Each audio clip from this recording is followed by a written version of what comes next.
Thanks, Paul, and thanks to the group from Reed Corporate for putting this on. It's fantastic. Good to be back in South Australia too, actually. I started my career here out on the Gawler Craton, so fond memories of spending time in Adelaide and South Australia. The usual disclaimers, we'll pass through that. I'm going to do all this a bit backwards. We're going to go straight into the uranium anomaly to start with, and then we'll tell you why that's interesting in this particular company, Bellavista Resources. Back in 1981, there was a young geologist working for GeoPico. He was sent out to do some studies on a radiometric anomaly that was identified back in the day, and he and his mate were told to go out there with a scintillometer, which is those who don't know, is something you use in the field to identify areas of radioactive response.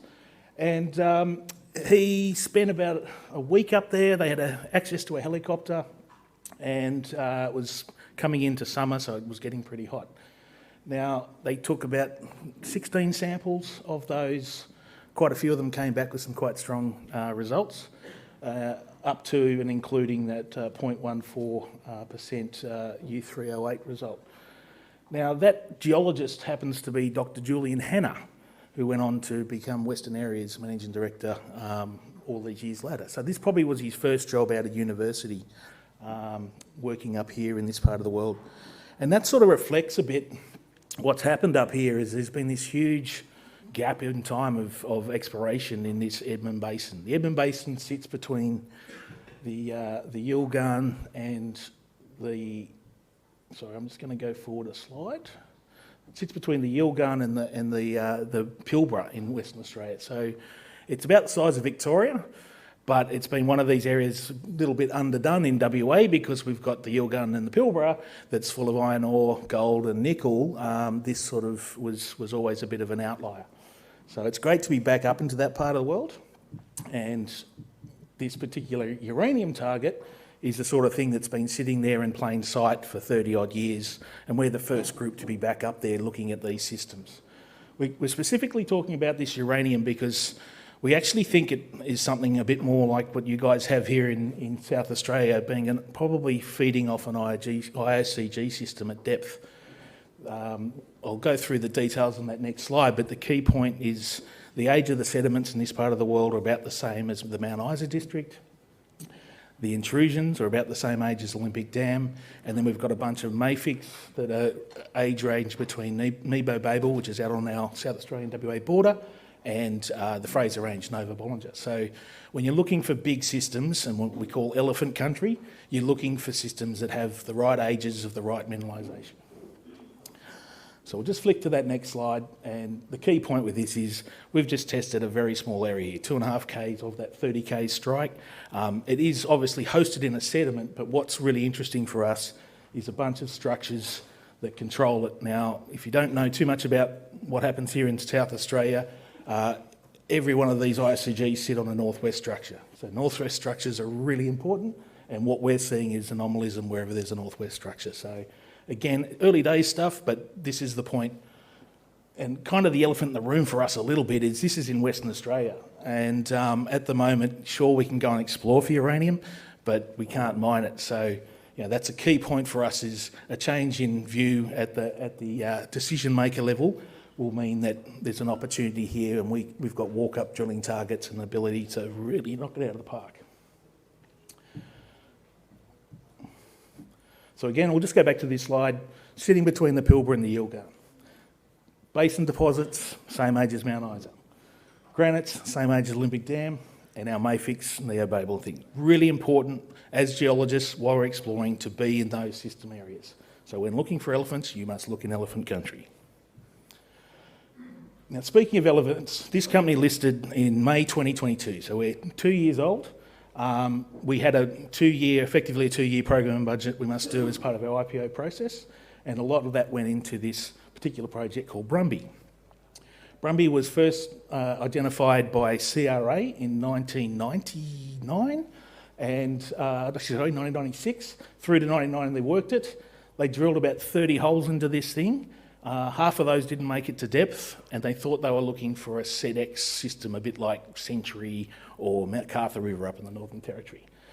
We've done our work and we've decided it's definitely not a SEDEX, but more likely something else, a thing called a hyper-enriched black shale. Now, I'm not going to teach the room what that means, but there is some mega systems around the world.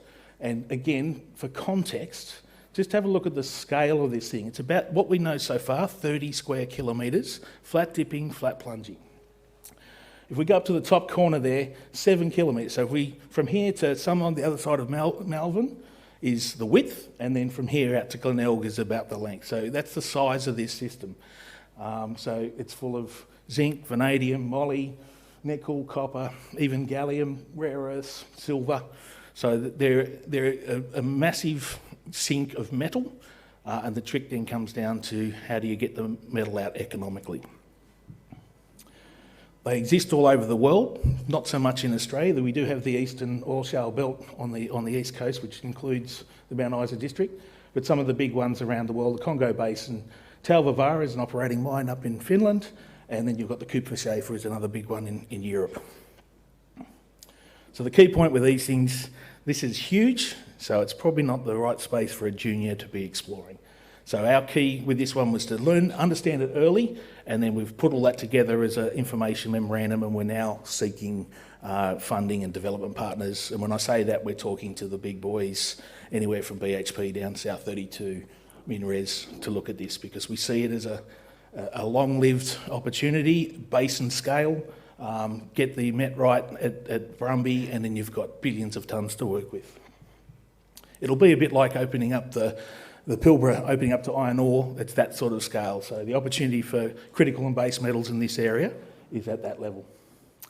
So Brumby, the project itself, where I had the little image before in red, that's just that area there. So the scale potential at Brumby, about 30 square k's, somewhere around 1 billion tonnes, let's say, and then you've got all these other areas that's exactly the same stratigraphy. So that's for the Hebs. And then we've obviously got this new IOCG, and all this work's happened in this 2 years. So we've employed some really interesting, innovative techniques.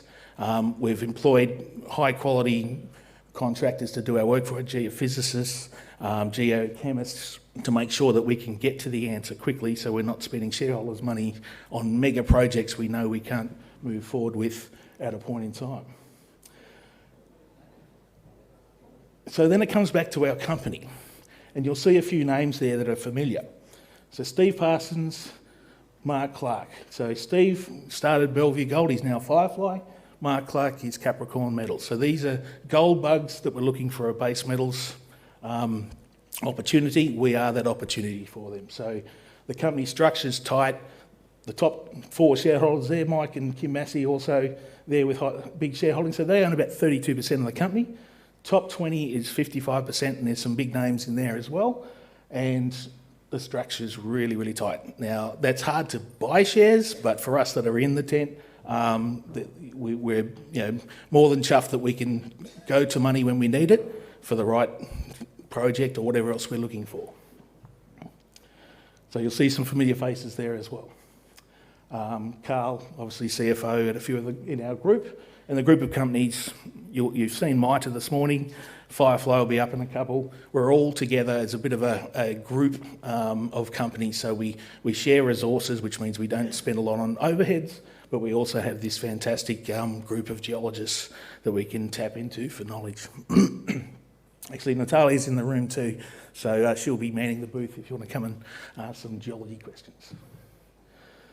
So I've gone through this pretty quick, but the key point with us is we've spent our 2 years, we understand what we have at Brumby, we've identified quickly that it's a project that needs to be in the hands of a bigger player, so that's what we're doing. We're actually got guys in the data room at the moment, we've got big meetings coming up to secure that funding and development opportunity, and then in the meantime, we've got the backers, we've got a board management that has delivered in the past and will continue to deliver. And the key point for us is we're always seeking new project opportunities.